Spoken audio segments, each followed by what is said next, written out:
पुण्यातील मुंडवा जमीन घोटाळा प्रकरणी रवींद्र तारूंना 8 दिवसांची पोलीस कोठडी। मुद्रांक दुय्यम निबंधक रवींद्र तारूंना रविवारी करण्यात आली होती अटक।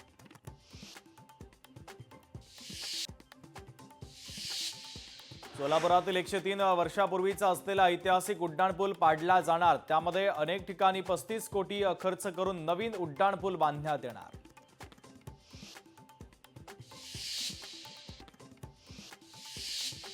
अमरावतीमध्ये मोर्शी पोलिसांची धडाकेबाज कारवाई। चोरट्यांकडून 26 मोटारसायकली आणि एकूण 9.5 लाखांचा मुद्देमाल जप्त।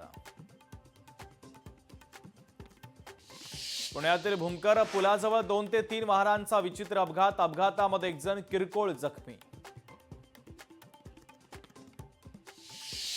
भोजपुरी अभिनेता पवन सिंगला जीवे मारण्याची धमकी। अज्ञात व्यक्तीनं स्वतःला बिश्नोई टोळीचा सदस्य असल्याचं सांगत दिली धमकी। या प्रकरणी पोलिसांमध्ये तक्रार दाखल।